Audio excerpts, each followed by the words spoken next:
थांबा थांबा थांबा, हे असं नाही आहे. Hello guys, welcome back to my new vlog. And मी चालले हायकिंग करायला माझ्या स्कूल फ्रेंड्ससोबत. सगळ्यांना 7चं टायमिंग देऊन मी आणि श्रेयस गेलो होतो 8 वाजता. म्हणजे आम्ही टॅलेंटेड आहे ना दोघी. शेवटी रागराग करून 8ची गाडी मिळाली आणि आम्ही इचलकरंजीला आलो. आम्हाला जायचं होतं नरंद्याला. त्यासाठी कोपऱ्यात ज्या गाड्या लागतात ना त्या साईडच्या गाड्या पकडाव्या लागतात. आणि ह्या साईडला एक कडोलीची गाडी लागलेली. सो सगळे चढले. एवढी बस मोकळी आहे सगळी.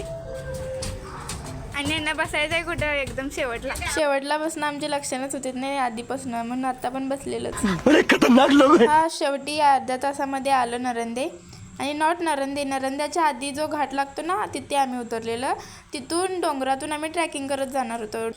सायलीमाई म्हणाल ती लक्ष्मीवाडीतनं 100 किलोमीटर आहे. तुम्ही बघू शकता किती आहे. आमच्या ग्रुपमध्ये आला की वेगवेगळे नमुने पाहायला मिळतील तुम्हाला. जाता जाता थोडे रील्स पण केलेत, तुम्हाला दिसतीलच नंतर. हा शेवटी माझे फ्रेंड्स पण पापा के पर्यायी आहे, मग हे वागणं साहजिकच आहे.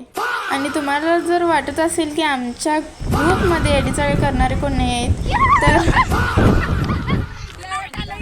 मला नाही वाटत की सांगायची गरज राहिली आता. आणि ह्या पॉईंटचं नाव आहे बासरी तलाव अँड बासरी वॉटरफॉल्स. हातकलंगडीपासून थोड्याच अंतरावर आहे. आता उन्हाळा आहे त्यामुळे इथे पाणी नाही आहे, पण पावसाळ्यामध्ये हे बघण्यासाठी खूप छान आहे.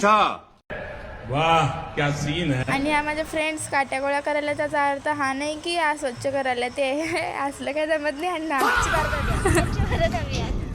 असं नाही आहे. आम्ही मॅगी करने के लिए ले रहे हैं. हाँ सोचना पड़ता है रे, कौन सी गाली देने का सोचना पड़ता है मेरे को. लेकिन हिंदी नहीं लग रही, बिहारी लग रही है. तेरी लैंग्वेज समझ लो जरा. काय